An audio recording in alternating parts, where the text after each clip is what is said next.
ఈ రోజుకి కూడా కొన్ని ఫ్యామిలీస్‌లో ఆడవాళ్ళని బ్లేమ్ చేస్తారు. దేనికి? మగపిల్లోడిని కనట్లేదు అనేసి. ఎందుకనంటే వాళ్ళ రీజన్ ఏదైనా అవ్వనివ్వండి. ఆల్రెడీ ఆడపిల్లలు ఉన్నారు కదా! ఈసారి మగపిల్లోడు పుడితే బాగుండు అని అనుకునే వాళ్ళు ఉంటారు. లేదా మాకసలు ఆడపిల్లొద్దు, మగపిల్లోడు మాత్రమే కావాలి అనుకునే వాళ్ళు కూడా ఉంటారు. సో, రీజన్ ఏదేమైనప్పటికీ కూడా మగపిల్లవాడిని గనక కనకపోతే ఆడవాళ్ళనే బ్లేమ్ చేస్తారు. నువ్వు మంచిదానివి కాదు, నువ్వు మగపిల్లోడిని కనట్లేదు, మగపిల్లోడికి జన్మనివ్వట్లేదు అని ఆడవాళ్ళనే బ్లేమ్ చేస్తారు. అది 100కి 200% తప్పు. ఓకే. సో ఎప్పుడు కూడా పుట్టబోయేది ఆడపిల్ల లేకపోతే మగపిల్లోడా అని అనేది ఎప్పుడు కూడా తల్లి మీద డిపెండ్ అయి ఉండదు, తండ్రి మీద మాత్రమే డిపెండ్ అయి ఉంటుంది. అది ఎలాగో చెప్తున్నాను వినండి.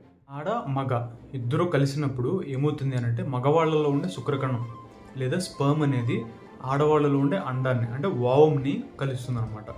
సో ఈ రెండు కలిసినప్పుడు అది పిండం కింద ఏర్పడి పిండం కాస్త ప్రెగ్నెన్సీ కింద డెవలప్ అయ్యి శిశువు అనేది పుడతారు. సో పుట్టేది మగ ఆడ. ఇది ఎలా డిసైడ్ అవుతుంది అని అంటే మగవాళ్ళలో ఎప్పుడు కూడా శుక్రకణాల్లో కొన్ని శుక్రకణాలేమో ఎక్స్ అనేసి ఉంటాయి కోడింగ్. ఓకే. కొన్ని శుక్రకణాలేమో వై అనేది ఉంటుంది అనమాట.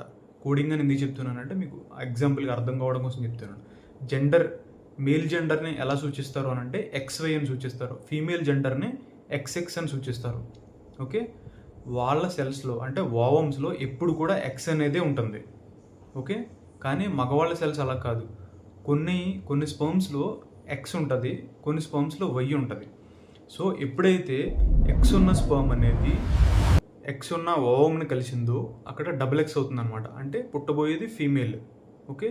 ఫీమేల్ బేబీ పుడుతుంది పుట్టబోయేది. ఇన్ కేస్ ఒకవేళ మేల్ స్పర్మ్లో ఏదైతే ఓవన్ కలిసిందో స్పర్మ్ ఆ స్పర్మ్లో వై ఉంటే కనుక ఇప్పుడు ఫీమేల్లో ఎక్స్ ఉన్నది కాబట్టి XY అని అంటే పుట్టబోయేది మేల్ బేబీ. ఓకే. మేల్ నుంచి ఎక్స్ వస్తే XX ఫీమేల్ బేబీ, మేల్ నుంచి వై వస్తే XY male baby. So completely ఇది 100కి 100% ఫాదర్ మీదే డిపెండ్ అయి ఉంటుంది. ఓకే. కాబట్టి మగ ఆడ పుడుతున్నారు అని అంటే అది ఎవరి మీద డిపెండ్ అయి ఉంటుంది అని అంటే ఫాదర్ మీద డిపెండ్ అయి ఉంటుంది. ఇప్పుడు మీరు ఎవరైనా బ్లేమ్ చేయాలి అని అంటే ఫాదర్ని బ్లేమ్ చేయాలి. నువ్వు ఎందుకురా మగపిల్లోడికి ఇవ్వలేదు, లేదా నువ్వు ఎందుకురా ఆడపిల్లకి ఇవ్వలేదు అని గట్టాను అనేసి. సో అదంతా మన చేతుల్లో లేదు.